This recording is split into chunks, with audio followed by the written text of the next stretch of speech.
जय हिंद दोस्तों। I hope you all are well और आपकी तैयारी अच्छी चल रही होगी। मैं आशीष भंडारी स्वागत करता हूं आप ही के चैनल कृष्णा फाउंडेशन के अंदर एक बार फिर।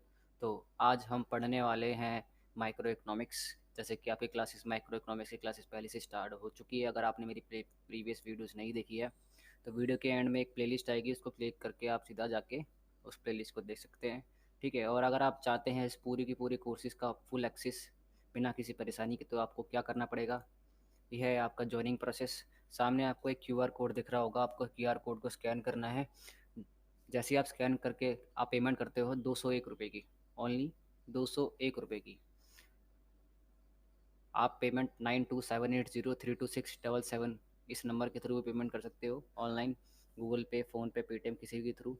जैसे ही आप पेमेंट करते हो आपको इसी नंबर पे 9278032677 व्हाट्सअप पे आपको हमें अपनी पेमेंट हिस्ट्री भेजनी है। जैसे ही आप पेमेंट हिस्ट्री भेजते हैं आपको एक ग्रुप में ऐड कर दिया जाएगा। ग्रुप में ऐड होने के बाद आपको क्या क्या फैसिलिटीज़ मिलने वाली है वो देख लेते हैं। पीडीएफ प्लस में नोट्स मिलने वाले हैं। हमारे क्लासेस के जो रिसेंट क्लासेस होगी उसके सारे के सारे नोट्स मिलेंगे, आपको पीडीएफ मिलेगा। ठीक है। कॉम्प्रिहेंसिव प्रिपरेशन मतलब कि हमारे से पढ़ने के बाद आपको कहीं से भी बाहर जाने की ज़रूरत नहीं पड़ेगी। हमारा जो द्वारा पढ़ाया गया बिल्कुल वो काफ़ी रहेगा। ठीक है, क्योंकि हमारे पीडीएफ नोट्स बिल्कुल एग्ज़ाम ओरिएंटेड होते हैं। माइंड मैप रीजन के लिए माइंड मैप कराया जाता है हमारे, जिससे आपको रिवीजन करने में आपको आसानी हो। रिकॉर्डेड लेक्चर्स, सारे के सारे जितने भी लेक्चर्स हैं सारे के सारे रिकॉर्डेड होने वाले, कितनी बार भी आप इनको एक्सेस कर सकते हो। वन टाइम पेमेंट, ये जो आपको पेमेंट करनी है सिर्फ एक बार करनी है, उसके बाद किसी भी तरीके की 201 रुपये की पेमेंट करने की ज़रूरत नहीं पड़ेगी जब तक आप का कोर्स ख़त्म नहीं हो जाता है। पर्सनल गाइडेंस के साथ आपको मेरा की पूरी क्लासेस मिलना शुरू हो जाएगी। ये है मेरी एजुकेशनल क्वालिफिकेशन। मैंने ग्रेजुएशन कर रखा है दिल्ली यूनिवर्सिटी से। पोस्ट ग्रेजुएशन कर रहा हूँ मैं अलीगढ़ मुस्लिम यूनिवर्सिटी से। ठीक है। 5 MA एंड 5 ईयर एक्सपीरियंस है मुझे टीचिंग लाइन का। और आपके लिए एक और छोटी सी जानकारी है। स्क्रीन पर आपको एक फ़ोटो दिख रही होगी, 5% फ्रॉम योर फीस, मतलब कि आप जो पेमेंट फ़ी पे करते हो उसका जो 5% होता है ये एनिमल वेलफेयर फंड, मतलब कि जानवरों पर 5% आपका जाता है। ठीक है, उनके उत्थान के लिए। ठीक है, उनको रिहेबिट करने के लिए। ठीक है। तो एक तरीके से आप एक नॉवल कोर्स भी कर रहे हो। ठीक है। तो अगर चैनल पे नए हो तो चैनल को लाइक कीजिए, शेयर कीजिए, सब्सक्राइब कीजिए और अपने दोस्तों को शेयर करना ना भूलें। ठीक है, तो चलिए स्टार्ट करते हैं क्लास। सामने आपको दिख रहा होगा आज हम पढ़ेंगे नेशनल इनकम पढ़ रहे थे हम। तो नेशनल इनकम में बहुत ही इंपॉर्टेंट एक कंसेप्ट आता है इन्वेस्टमेंट, निवेश किसको बोला जाता है, उसको हम पढ़ेंगे। ठीक है। तो वीडियो को पूरा एंड तक देखिएगा जिससे किसी भी तरह की परेशानी ना हो। अगर आपके पास नोट्स है, नोट्स अगर आप नोट्स बनाना चाहते हो तो आप हैंड रिटन नोट्स भी बना लीजिए, जिससे क्या हो आपको रिवीजन करने में आसानी ना हो। वैसे हमारा पीडीएफ और वो नोट्स जो होंगे वो आपको प्रोवाइड तो आपको करा ही जाएंगे। ठीक है। अब बात करते हैं निवेश क्या होता है। निवेश की अवधारणा, concept of investment, what does the mean by investment. निवेश से क्या अभिप्राय आपसे पूछेगा। अर्थशास्त्र में निवेश को परिभाषित कीजिए। ठीक है, ये क्वेश्चन पूछ सकता है। निवेश से क्या अभिप्राय है, या निवेश के कितने प्रकार होते हैं।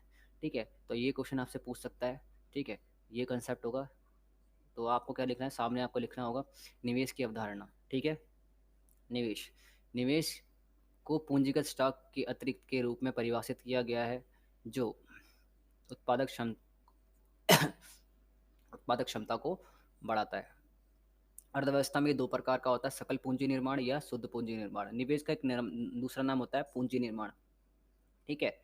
निवेश का दूसरा नाम क्या होता है, हम इसको निवेश को एक दूसरे नाम से भी जानते हैं, इसको बोलते हैं हम पूंजी निर्माण। ठीक है।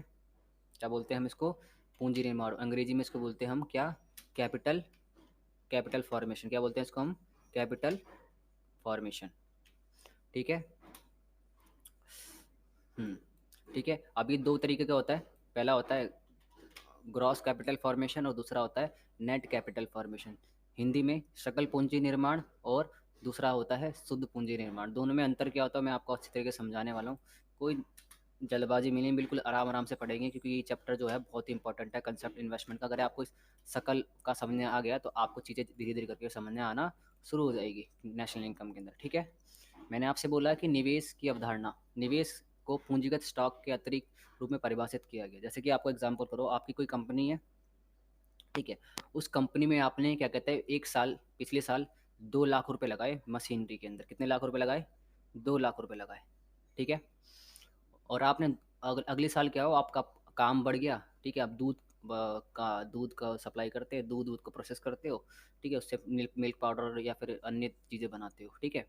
तो आपने क्या करा, पहले साल कितने कितने लगाए थे आपने, पहले साल लगाए थे आपने क्या कहते हैं 2 लाख रुपए, ठीक है, और अगले साल आपने कितने रुपए लगाए, अगले साल आपने लगाए कितने, 4 लाख, ठीक है। तो कितने का अंतर आया, कितने का आया, चेंज आया, पहले साल 2 लाख और दूसरे साल 4 लाख, तो 4 में से 2 घटाओगे तो कितना आएगा आपका, 2 लाख रुपए। तो जो ये 2 लाख का अंतर है इसी को हम क्या बोलेंगे, निवेश बोलेंगे। क्या बोलेंगे हम इसको, इसी को हम क्या बोलेंगे, निवेश बोलेंगे, ठीक है। आई थिंक आपको सब कुछ समझ में आ रहा होगा, तो मैं बात करना चाहता हूँ, 2 सेकंड हो जाइए। हाँ, मैं लिखने के लिए कुछ दिख रहा हूँ, शेप्स स्मार्ट हार्ट,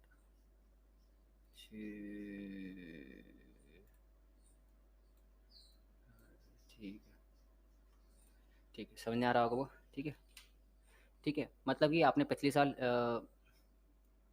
हम्म, हम्म, हम्म, हाँ, पिछले साल आपने 2 लाख रुपए की इन्वेस्टमेंट करी, कितने लाख की, 2 लाख, 2 सेकंड हो जाइए, 2 लाख रुपए की इन्वेस्टमेंट करी, कितने लाख की, 2 लाख रुपए की, ठीक है। यहाँ से समझाता हूँ, 2 लाख, 2 LK, 2 लाख थी, 2 लाख रुपए की, ठीक है। और आपने अगले साल क्या कहते हैं, आपका काम चल गया और क्या क्या क्या हुआ, आपने क्या करा कि उसी साल आपने एक दूसरी कंपनी ले ली, दूसरी प्रोडक्शन यूनिट खोल लिया आपने उसी कंपनी में, कंपनी को बड़ा कर दिया, और आपने कितने रुपए की प्लांट ले लिया, 2-4 लाख रुपए का और प्लांट ले लिया। तो 4 लाख इस साल जो आपने इन्वेस्टमेंट किया, 4 लाख, ठीक है। और पिछली साल कितना किया था आपने, 2 लाख रुपए। दोनों का अंतर क्या रहेगा, दोनों का जो अंतर आएगा उसी को हम बोलेंगे क्या, निवेश। क्या बोलेंगे हम इसको, पूंजी निर्माण या निवेश, या इसको हिंदी में बोलते हैं कैपिटल फॉर्मेशन। समझ में आ गया कितने का है अंतर, 2 लाख रुपए का, ठीक है, समझ में आ गया आपको। आगे बढ़ते हैं। अभी निवेश दो प्रकार का होता है, एक होता है ग्रॉस कैपिटल फॉर्मेशन, ठीक है, क्या होता है, एक आपका ग्रॉस कैपिटल फॉर्मेशन और दूसरा होता है आपका नेट कैपिटल फॉर्मेशन। दोनों को समझाता हूँ आराम से, समझिए आराम से, ठीक है। ग्रॉस कैपिटल फॉर्मेशन और नेट कैपिटल फॉर्मेशन में अंतर क्या होता है मैं आपको समझाता हूँ।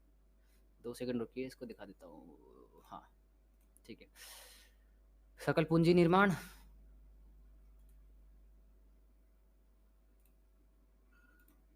हम्म, हम्म, दूसरे को क्या बोलते हैं हम, दूसरे को बोलते हैं शुद्ध पूंजी निर्माण। दूसरा, दो टाइप के होते हैं, ठीक है। तो दोनों में अंतर क्या होता है, दोनों में अंतर ये होता है कि डेप्रिसिएशन का, मूल्यह्रास का अंतर होता है। आगे समझाता हूँ आपको, देख आगे बढ़िए। ग्रॉस कैपिटल फॉर्मेशन या इन्वेस्टमेंट, ठीक है, सकल पूंजी निर्माण या निवेश, किसी अर्थव्यवस्था में एक निश्चित अवधि में कुल पूंजी निर्माण को कहा जाता है।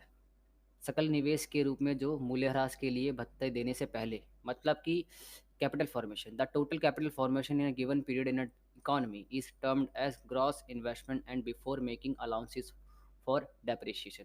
इस चीज़ को समझो मत, अब मतलब इस चीज़ को भी भूल जाओ, जो मैं आपको सामने स्क्रीन स्लाइड स्लाइड में बिल्कुल ध्यान मत हो, ये तो पेपर के एग्जाम एग्जाम परस्पेक्टिव से जो जिस तरीके से आपको आंसर लिखना उस तरीके से बताओ, पहले आपको समझ लो, ठीक है। वही जो मैंने आपको एग्जाम्पल दिया 4 लाख और 2 लाख वाला, वो अंतर आपको समझ में आ गया था, ठीक है। इस साल आपने 4 लाख और पिछले साल आपने 2 साल रुपए 2 लाख रुपए लगाए थे कंपनी के अंदर, तो अंतर कितने का है, 4 लाख का, ठीक है, ठीक है। अभी क्या हुआ है, ऐसा भी हुआ होगा कि क्या कहते हैं, आपने वो जो मशीनें थी उसमें क्या कहते हैं समय के साथ साथ क्या होता है उनकी वैल्यू में कमी आती है। जैसे कि आप क्या कहते हैं, अगर आप उन मशीनरी को, उस वस्तु को, उन जो आप पैसा आपने लगाया है, जो मशीनें खरीदी है, उसको अगर आप मार्केट में बेचने जाओगे, जो आपने जितनी की उसको खरीदी थी उतने में नहीं बिकेगी। क्यों नहीं बिकेगी, 1 साल का अंतर आ चुका है।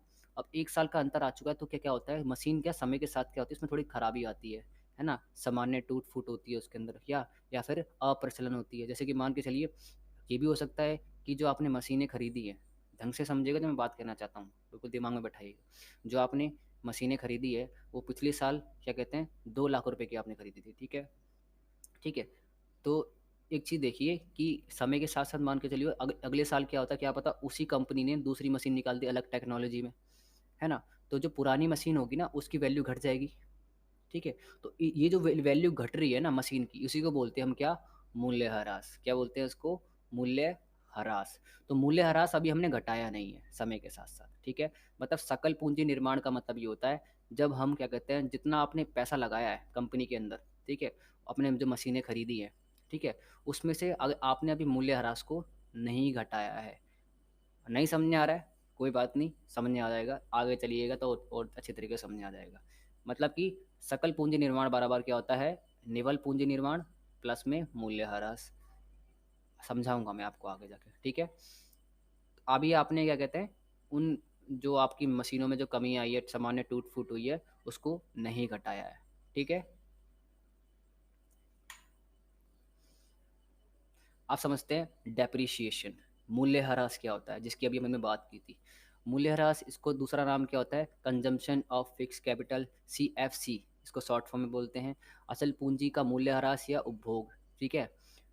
उप- ठीक है। ये उपयोग के दौरान अचल संपत्तियों के मूल्य में होने वाली हानि। अचल संपत्ति क्या होती है, जैसे आपने कंपनी में कुछ चल संपत्ति होती है आपके पास, अचल संपत्ति, चल संपत्ति जैसे कच्चा माल हो गया, जिसको आप चेंज कर सकते हो प्रोडक्शन के दौरान। लेकिन अचल संपत्ति क्या होती है, जिसको आप उत्पादन के दौरान चेंज नहीं कर सकते उसी टाइम पे, जैसे कि मशीनरी, जो बड़े बड़े प्लांट्स होते हैं, आपको चेंज कर दोगे क्या प्रोडक्शन के दौरान, नए खरीद सकते हो, दूसरी यूनिट लगा सकते हो, क्या उनको चेंज कर सकते हो। बड़े बड़े हेलीकॉप्टर मंगाओगे, क्या क्या मंगाओगे आप उनको चेंज करने के लिए, या फिर क्रेन मंगाओगे उनको चेंज करने के लिए, वो चीज़ नहीं हो सकती है, प्रैक्टिकली नहीं है ना, ठीक है। तो अचल संपत्तियों के मूल्य में होने वाली हानि है, मतलब कि समय के साथ साथ क्या होता है, जो अचल संपत्ति होती है, जो ये प्लांट्स आपने लगाया है, जो मशीनें लगाई है बड़ी बड़ी, इनमें क्या होती है, समय के साथ क्या होती है, इनकी जो वैल्यू होती है, जो क्या कहते हैं, जो वैल्यू होती है वो घट जाती है, ठीक है। अब ये जो वैल्यू होती है घट क्यों जाती है, ठीक है। अब consumption of fix capital, it is a loss in the value of fix asset during use due to normal wear and tear, मतलब कि सामान्य टूट फूट, या ये हो सकता है कि उसमें क्या कहते हैं कुछ टूट फूट हो गई हो, वो जो मशीनें थी उसमें कुछ टूट फूट हो गई हो, जो पहले जैसे काम कर रही थी अब काम ना करे, ठीक है। काम तो कर रही है, लेकिन जब जैसे नए जब जब नए, वो जो मशीन जब नई आई होगी, उस टाइम पे जो उसकी वैल्यू होगी, अब जब उसको बेचोगे तो आप उसकी वैल्यू में थोड़ा आपका वो कमी आएगी। कमी आएगी, नहीं आएगी, उसी को बोलते हैं हम क्या, सामान्य टूट फूट। क्यों, कि उसमें ठीक है। दूसरा होता है आपका अपेक्षित अप्रचलन, expected obsolescence, it does not include capital loss due to unexpected obsolescence like natural calamities, theft और एक्सीडेंट, ठीक है। इसमें प्राकृतिक आपदाओं द्वारा चोरी या दुर्घटना जैसी अप्रत्याशित अप्रचलन के कारण पूंजी निर्माण हानि शामिल नहीं है। अपेक्षित अप्रचलन मैं आपको समझाता हूँ, ठीक है। जैसे कि क्या हुआ था कि आपने मशीन प्लांट खरीदा, मशीनें खरीदी बड़ी बड़ी, ठीक है। अब क्या हुआ था, उसी कंपनी, मान के चलिए कोई मान के मशीन खरीदी, प्लांट लगाया आपने, महिंद्रा कोई कंपनी है, या फिर आप मान के चलिए टाटा कोई कंपनी है, ठीक है। टाटा कंपनी है, टाटा से आपने प्लांट खरीदा। जो टाटा क्या करता है, उस प्लांट को बनाता है जिससे आप दूध बना सकते हो, ठीक है। तो आपने खरीदा 2 लाख रुपए में, ठीक है।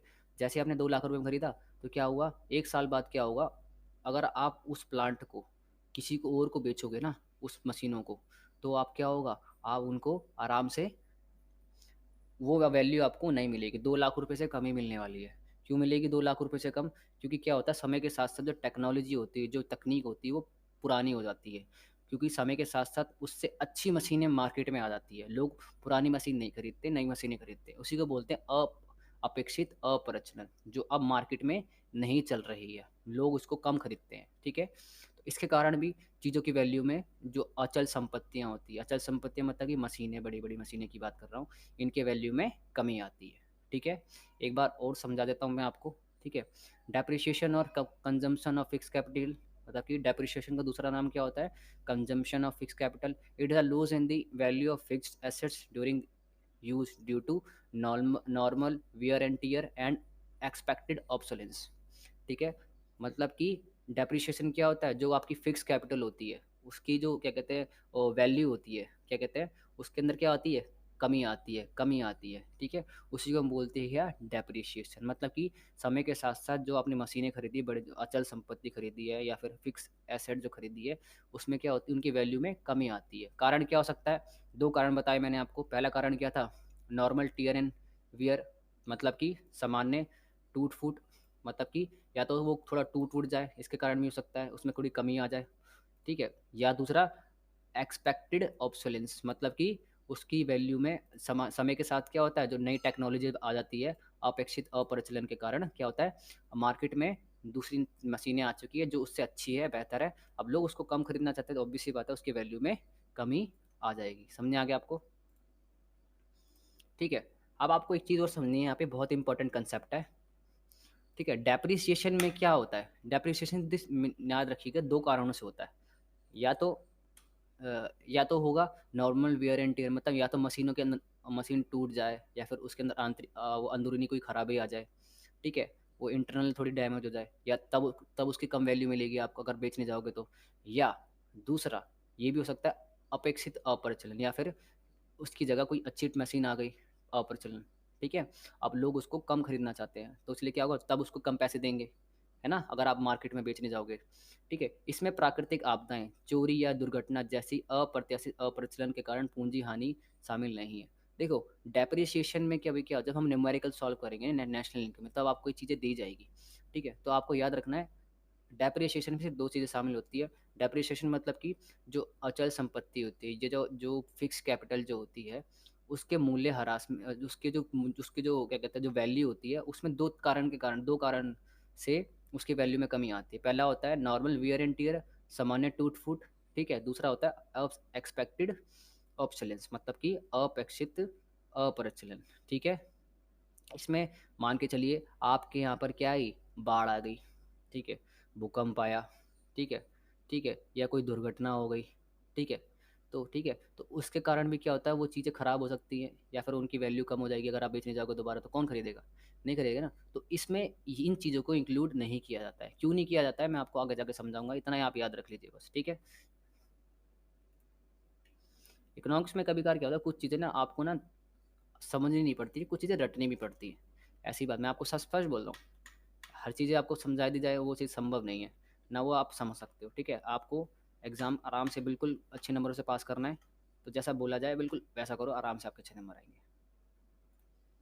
आगे बढ़ते हैं। ठीक है, आप समझते हैं निवेश की अवधारणा में हम नेट कैपिटल फॉर्मेशन या इन्वेस्टमेंट, ठीक है, शुद्ध पूंजी निर्माण, ठीक है, शुद्ध का दूसरा नाम एक और होता है जिसको बोलते हैं निवल, क्या बोलते हैं हम इसको, निवल भी बोलते हैं। ठीक है, सकल पूंजी निर्माण में से स्थिर पूंजी का मूल्य ह्रास, मतलब कि जब आप जो आपने जो जितना पैसा शुरुआत, जो आप मैंने आपको शुरुआत में बताया था कि जो पूंजी जो क्या कहते हैं आपका, जो क्या कहते हैं निवेश होता है वो दो प्रकार का होता है। एक होता है क्या आपका सकल पूंजी निर्माण, दूसरा होता है निवल पूंजी निर्माण। सकल पढ़ा दिया आपको। अब निवल क्या होता है, निवल किससे बनता है, अगर आपने क्या कहते हैं सकल पूंजी निर्माण में से किसको घटा दो, आप मूल्य ह्रास को, मतलब कि जितने आपके पैसे में वैल्यू में कमी आई है। ठीक है, समझाता हूँ आपको। ठीक है, तो आपका क्या आ जाता है, ये आपका आ जाता है निवल पूंजी, क्या आ जाता है आपका शुद्ध पूंजी निर्माण या निवल पूंजी निर्माण आपका आ जाता है। एग्जाम्पल के थ्रू समझते हैं कि क्या कहना चाहता है। ठीक है, मान के चलिए आपने कोई मशीन खरीदी थी, दो सेकंड दिया, आपको समझाता हूँ। ठीक है, मान के चलिए आपने कोई मशीन खरीदी 4 लाख रुपए की, कितने लाख रुपए की, 4 लाख, 4 लाख नहीं 2 लाख रुपए, मान के चलिए कितने लाख रुपए, 2 लाख रुपए। ठीक है, अब क्या हुआ, मूल्य ह्रास हो गया, मतलब कि सामान्य टूट फूट, उसके अंदर आंतरिक रूप से कमजोरी आ गई, मतलब कि खराब हो गई मशीन वो। ठीक है, अब आपने को ठीक कराया। ठीक है, अब जैसे पहले काम कर रही थी वो वैसे काम नहीं करेगी, ऑब्वियस ही बात है। या अपरिचलन, या फिर क्या कहते हैं, अब अगर आप उसको मार्केट में बेचने जाओ, उसकी जगह कोई दूसरी मशीन आ गई अच्छी क्वालिटी की, अच्छी टेक्नोलॉजी की, तब लोग नहीं खरीदेंगे। ठीक है, तो क्या होगा, अगर आप उस मार्केट को बेचने जाओगे ना, अब आपको कितने रुपए कितने लाख कितने मिल रहे हैं उसको, वो सामने वाला बंदा बोल रहा है आपसे, सामने वाला जो इंसान है, व्यक्ति जिसको आप बेच रहे हो, वो कह रहा है कि नहीं यार, हमें 2 लाख रुपए की तो मैं खरीदी थी, मैं 2 लाख रुपए में कैसे खरीद लूंगा, ये तो पुरानी भी हो चुकी है, इसमें थोड़ी खराबी भी आ गई है, तो एक काम करो, आप मुझसे ना 1.5 लाख रुपए ले लीजिएगा। कितने लाख रुपए, 1.5 लाख रुपए, कितने लाख रुपए, 1.5 लाख रुपए। ठीक है, समझ में आ गया, कितने लाख रुपए, 1.5 लाख रुपए। तो मूल्य ह्रास कितना आया, 50,000, कितना आया आपका 50 के, मतलब कि 50 के, समझ में आ गया। मूल्य ह्रास समझ में आ गया आपको कैसे निकलता है, मतलब कि पहले कितने की बिकी, पहले कितने की खरीदी थी, अब कितने की बिक रही है, उसके बीच का अंतर क्या गया, 50,000। ठीक है, तो मूल्य ह्रास कितना आया, 50,000। ठीक है, अब देख लीजिए, अब आपको निकालना क्या है, शुद्ध पूंजी निर्माण, क्या निकालना है आपको, शुद्ध पूंजी निर्माण। ठीक है, आप समझते हैं।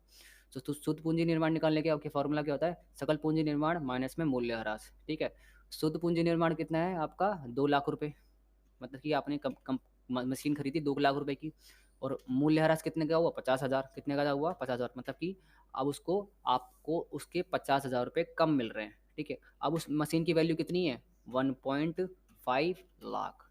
समझ आ गया,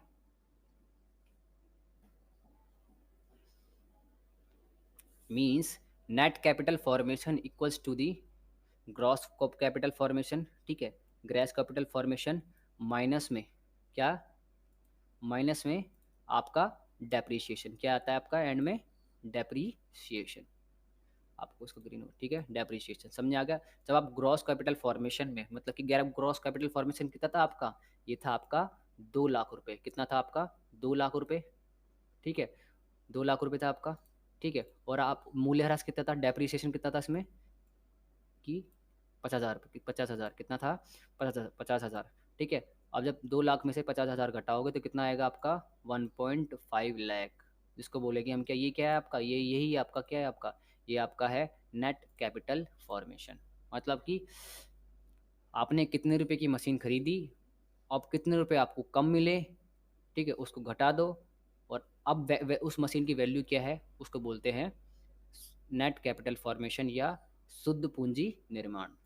आगे बढ़ते हैं, थोड़ा इस बार रिवीजन कर लेते हैं इसको, ठीक है। अब आपको मैंने एक पढ़ा रहे थे, निवेश पढ़ा रहे थे। निवेश दो प्रकार का होता है। निवेश का मतलब क्या होता है, निवेश मतलब कि इन्वेस्ट करना, मतलब क्या होता है, investment is defined as the additional to the capital stock which raises the productive capacity of the economy, ठीक है। निवेश को पूंजीगत स्टॉक के अतिरिक्त के रूप में परिभाषित किया गया है जो उत्पादक क्षमता को बढ़ाता है। जैसे कि मान के चलिए आपने पिछले साल 2 लाख रुपए लगाए थे मशीन के अंदर, क्या हुआ, आपने चीज़ें प्लांट खरीदा था, और दूसरे साल आपने कितने कितने का प्लांट खरीदा, 4 लाख रुपए का, आपका काम बढ़ गया, ठीक है। अब काम बढ़ गया इसका मतलब समझते हो, आपकी जो प्रोडक्टिविटी है, पहले आप मान के चलिए 100 थैलियाँ बना रही थी दूध के, आप कितने बना रहे होगे, 500 बना रहे होगे, क्योंकि आपने दूसरे प्लांट भी ले लिया है, ठीक है। तो क्या होगा, पहले 2 लाख रुपए, आप कितने का, आप कितने आपने पैसा लगाया, कितने की मशीनरी खरीदी आपने, 4 लाख रुपए की, तो अंतर कितने का आया, 2 लाख रुपए। इसी को बोलते हैं हम क्या, निवेश। समझ आ गया। अब निवेश दो प्रकार का होता है, पहला होता है सकल पूंजी निर्माण, और दूसरा क्या होता है, शुद्ध पूंजी निर्माण। Investment is for two types, investment has two types, gross capital formation और नेट कैपिटल फॉर्मेशन। मतलब कि निवेश का दूसरा नाम क्या होता है आपका, कैपिटल फॉर्मेशन।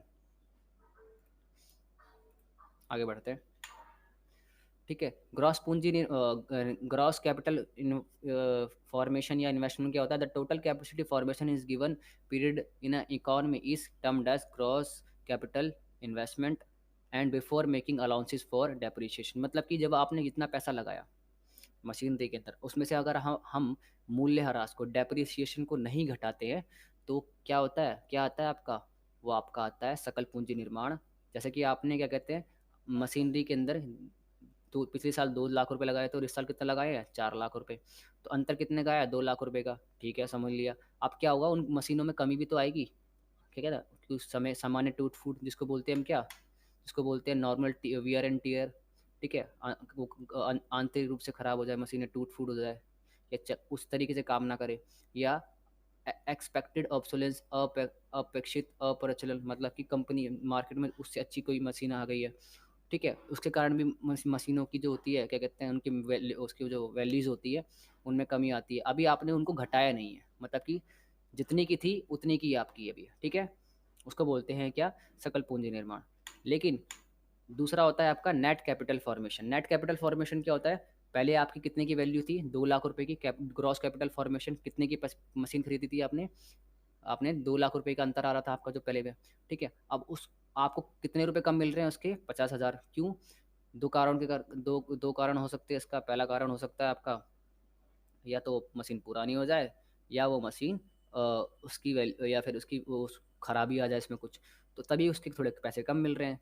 तो 2 लाख रुपए की उसकी वैल्यू थी, निवेश किया था आपने टोटल, और 50,000 रुपये उसके सामान्य टूट फूट हो गई, मतलब कि मूल्यह्रास आ गया, और कितनी वैल्यू हो गई उस मशीनरी की, 1.5 लाख। समझ आ गया आपको,